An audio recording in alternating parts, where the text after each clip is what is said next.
Next जो हमारा topic है बेटा वो इसी चैप्टर से रिलेटेड है, लेकिन ये मोस्ट प्रोबेबली हमारा लास्ट टॉपिक होगा, और वो क्या होगा बेटा, methods of preparation of salt. Salt को प्रिपेयर करने के कौन कौन से मेथड्स हैं। तो हम कहते हैं कि हमारे पास जनरली हम इसको जब कैटेगराइज करते हैं ना, तो हम कहते हैं एक हमारे पास क्या है, सॉलेबल सॉल्ट प्रिपरेशन, यानी कि वो सॉल्ट जो वाटर में सॉलेबल है उनको कैसे प्रिपेयर करना है।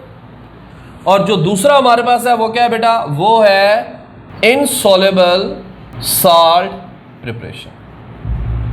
तो how we can prepare the insoluble salt, बहुत इंपॉर्टेंट टॉपिक है एग्जामिनेशन पॉइंट ऑफ व्यू से। और ये जो इसके ऊपर मैंने हेडिंग दिया है ना, सॉलेबिलिटी, सॉलेबल और इनसॉलेबल, इससे रिलेटेड क्वेश्चन बनने के बहुत ज़्यादा चांसेस होते हैं। और आपको इक्वेशन जो हम लिखते आ रहे हैं, जिसको हम बैलेंस भी करते आ रहे हैं, थोड़ा बहुत आपको आइडिया हो भी गया होगा। इस इक्वेशन को जब हम लिखते हैं, इसका एक बहुत इंपॉर्टेंट पॉइंट है जो आपने इसी मेथड में समझना है कि इक्वेशन को हम बैलेंस भी कर दिया, प्रॉपर फार्मूला से भी लिख दिया, फिर वो कौन सा ऐसा पॉइंट है जिसकी वजह से हमारी इक्वेशन में यानी कि हमें फुल नंबर अवार्ड नहीं होते। आप कह सकते हैं इन शॉर्ट कि इक्वेशन गलत हो गई है। सो यहाँ से आपने, इसी वजह से मैंने इस टॉपिक को इस वजह से डिवाइड किया है कि सॉलेबल सॉल्ट और इनसॉलेबल सॉल्ट। सो सब फर्स्ट ऑफ ऑल मेरे बच्चे सॉलेबल सॉल्ट का फर्स्ट मेथड डिस्कस करते हैं, और वो क्या है, वो है by the reaction of acid with base. ये अभी लास्ट लेक्चर में भी आपने सुना होगा, this is also known as neutralization. यही न्यूट्रलाइजेशन हम कर रहे थे, यही इनकम्प्लीट न्यूट्रलाइजेशन कर रहे थे, एसिड और बेस को हम यूटिलाइज कर रहे थे। तो ये वो इक्वेशन है, जैसे नाम लिखा तो आपको मैंने हेडिंग हिंट दिया न्यूट्रलाइजेशन, तो खुद ब खुद इक्वेशन स्ट्राइक करती है दिमाग के अंदर। अब आपने जब भी रिएक्शंस जो मेथड ऑफ प्रिपरेशन की तरफ जाना है ना, तो आपने एक चीज़ याद रखनी है, इन मेथड ऑफ प्रिपरेशन में जो सॉलेबल सॉल्ट है, इनमें आपने ये एक बहुत इंपॉर्टेंट हिंट है, सो बहुत अच्छे तरीके से इसको प्रिपेयर किएगा। Negative ion of salt is provided by acid. ये इसकी बहुत इंपॉर्टेंट इसकी प्रिपरेशन के लिए की है कि इसका जो नेगेटिव आयन है ना सॉल्ट का, वो हमें एसिड प्रोवाइड करेगा। ये जितने भी सॉल्युबल मेथड में चलते जाएंगे, ये आपके लिए हिंट है। आप हर दफ़ा एसिड लेंगे और उसका नेगेटिव आयन जो है उसके करेंगे, यूटिलाइज करेंगे। इससे आपको फ़ायदा क्या होगा, इससे आपको ये क्लियर हो जाएगा सॉल्ट को नेम कैसे असाइन करना है, सॉल्ट का फार्मूला कैसे डेवलप करना है। सो फर्स्ट ऑफ ऑल बड़ा बेसिक सा रिएक्शन लेके चलते हैं इसका, और वो हमारे पास क्या बेटा, वही कॉमन सी एग्जांपल कि HCl रिएक्ट कर रहा है बेटा किसके साथ, सोडियम हाइड्रो ऑक्साइड के साथ। क्या प्रोड्यूस हो रहा है बेटा, NaCl और प्लस क्या है, H2O। सो ये साल्ट कौन सा साल्ट है, सॉलेबल साल्ट है। कैसे पता चला हमें, अब वो बात जो आपको समझा रहा था कि आपको एक बड़ा इंपॉर्टेंट इक्वेशन को बैलेंस करने का एक स्टेप समझाऊंगा। हम जब भी कोई रिएक्शन में लेते हैं तो हम इनकी स्टेट्स को भी मेंशन करते हैं। तो अब ये एक मतलब क्या, ये वाटर सॉलेबल है। अब ये NaCl है तो ये भी एक्वस है, वाटर सॉलेबल है, और वाटर तो है ही लिक्विड ना, तो ये स्टेट्स को भी मेंशन किया जाता है। अब ये इन स्टेट्स के मेंशन करने के बाद यहां से ये हमें क्लियर हो रहा है कि ये कौन सा सॉल्ट है, ये सॉलेबल सॉल्ट है हमारे पास। नेक्स्ट जो हमारा बेटा मेथड है वो क्या है जी, by the reaction of acid with metallic oxide.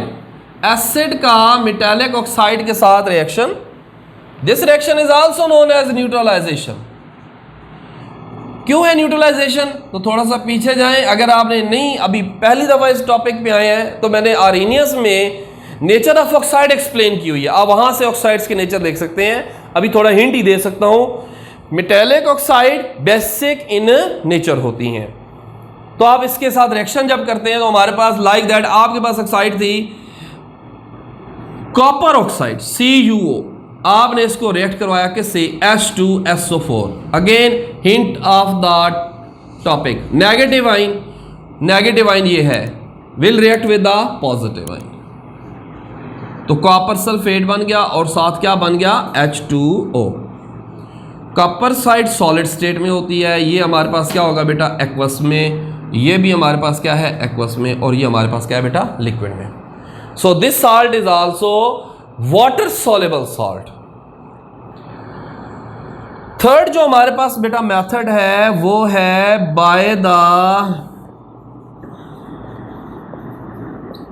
Reaction of acid with metal.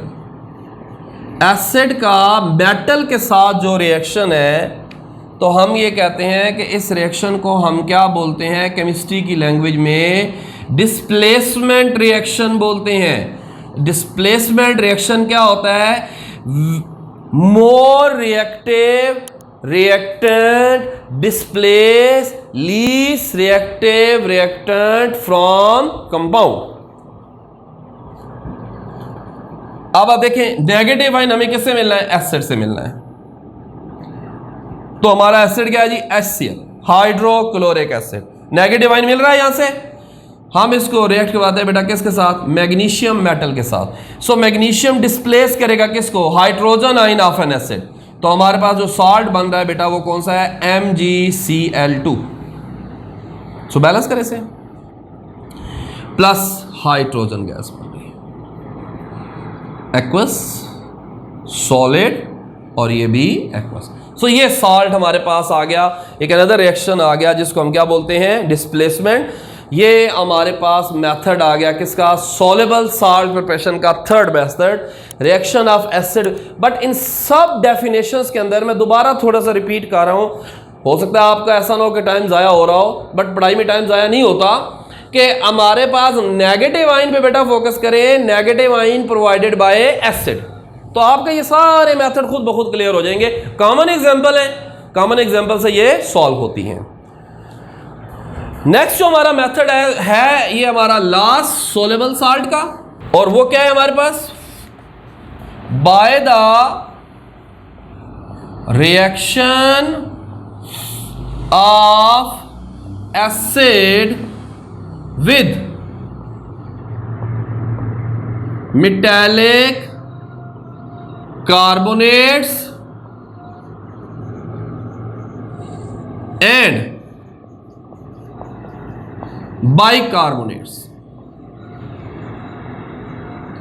इसको, इस रिएक्शन का एक स्पेशल नेम है केमिस्ट्री की टर्म में, और इसको हम क्या बोलते हैं, this reaction is known as decomposition reaction. Actually acid हमारे मेटालिक कार्बोनेट्स या बाइकार्बोनेट्स को क्या कर देता है, डिकम्पोज कर देता है, इसे ब्रेक डाउन कर देता है। सो इस वजह से हम इसको क्या कह रहे हैं कि ये हमारे पास डिकम्पोजिशन रिएक्शन है। हेडिंग वही सेम है, ये भी वाटर सोल्युबल सॉल्ट ही है हमारे पास। तो पहले हम कार्बोनेट के साथ इसका डिकम्पोजिशन देखते हैं। तो हमारे पास एक कार्बोनेट बहुत इंपॉर्टेंट, बहुत फेमस, लाइमस्टोन कैल्शियम कार्बोनेट। जब हम इसको बेटा किसके साथ रिएक्ट करवाते हैं, हाइड्रोक्लोरिक एसिड के साथ, तो नेगेटिव आयन किससे मिलना है, एसिड से, विद द पॉजिटिव आयन। तो हमारे पास जो प्रोडक्ट बनती है बेटा वो क्या है, कैल्शियम क्लोराइड, बैलेंस कर लें इसे, साथ बेटा देखिए कार्बन डाइऑक्साइड बन गया। और अब आप देखिए इसको आप डिकम्पोजिशन का, तो एक्चुअली कार्बोनेट्स की डिकम्पोजिशन हो गया, डिकम्पोज हो गया carbonate into its simplest form, metallic, carbon dioxide और वाटर में कन्वर्ट हो गया। मेटल जब निकला तो एसिड के नेगेटिव आयन से मिलकर उसने एक अनदर साल्ट बना दिया। लेकिन यहां भी ये साल्ट कौन सा है, ये वाटर सॉल्युबल साल्ट है। अब हम एक और एग्जांपल ऐड करते हैं, और वो कौन सी है, बाइकार्बोनेट्स के साथ। बाइकार्बोनेट्स हमारे पास जो है मेरे बच्चे, बेकिंग पाउडर की एग्जांपल ले लें, NaHCO3, सोडियम बाइकार्बोनेट। आप इसको रिएक्ट करवाते हैं किसके साथ, नाइट्रिक एसिड के साथ। नेगेटिव आयन यहां से मिलेगा, पॉजिटिव यहां से मिलेगा, तो क्या बन जाएगा बेटा, NaNO3, साल्ट बन गया। नेक्स्ट वाटर, और साथ क्या बन गया बेटा, कार्बन डाइऑक्साइड। स्टेट्स को मेंशन कर दें मेरे बच्चे, ये बहुत ज़रूरी है, इसकी प्रैक्टिस किया करें, क्योंकि ये सम टाइम इन्हीं की बेस के ऊपर सारी की सारी इक्वेशन जो है वो चल रही होती है। तो ये हमारा मेथड था bye the reaction of acid with metallic carbonates, या फिर क्या था, बाइकार्बोनेट्स। लास्ट टॉपिक हमारा रहता है method of preparation of salt में। तो without any wastage of time ये सारे जो मेथड थे ये हमने डिस्कस किए method of soluble salt preparation के। अब हम डिस्कस करेंगे हमारे पास method of insoluble salt preparation, कि हमारे पास इनसॉल्युबल सॉल्ट को हमने कैसे प्रिपेयर करना है। तो हेडिंग दे देते हैं methods for the preparation of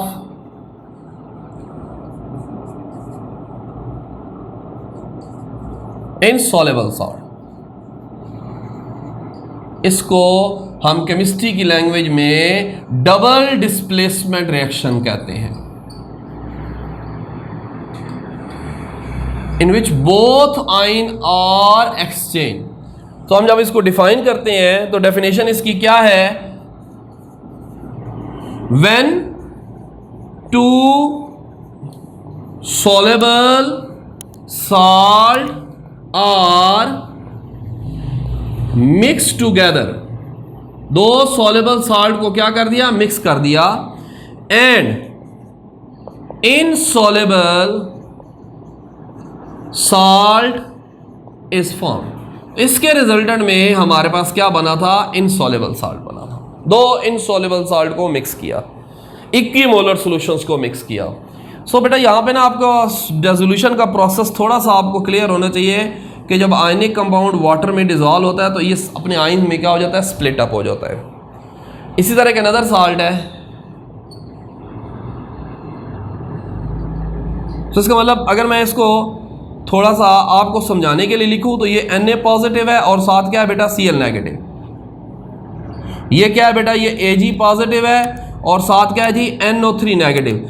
अब ये सॉल्युबल साल्ट थे, जब हम इन दोनों को मिक्स करेंगे तो नंबर ऑफ पॉजिटिव आयन क्या हो गए, 2, और नंबर ऑफ नेगेटिव आयन भी क्या हो गए, 2। तो हम कहते हैं कि मोर रिएक्टिव से positive ion more reactive negative ion से क्या हो जाएगा, कंबाइन हो जाएगा। तो हमारे पास साल्ट क्या बना, NaNO3। तो ये क्या है, ये वाटर सॉल्युबल है, और साथ हमारे पास क्या बन गया बेटा, AgCl। फिजिकल अपीयरेंस इसकी रिएक्शन की क्या है कि हमारा नॉर्मली जो सॉल्यूशन होता है वो क्रिस्टल क्लियर होता है, लेकिन जब हम इनसॉल्युबल साल्ट बनाने जा रहे होते हैं तो इनसॉल्युबल साल्ट बनता है तो वाइट प्रेसिपिटेशन बनना शुरू हो जाती है। तो ये हमारा था all about the method of preparation of salt. इसको बेटा आप पढ़ें, समझें, और इसके ऊपर बेटा अगर कोई क्यूरीज हो तो ज़रूर हमें टेक्स्ट करें, हम आपकी क्यूरीज को भी ज़रूर रिस्पॉन्ड करेंगे। इससे रिलेटेड कोई क्वेश्चन हो तब भी हमें ज़रूर बताइएगा। बहुत शुक्रिया।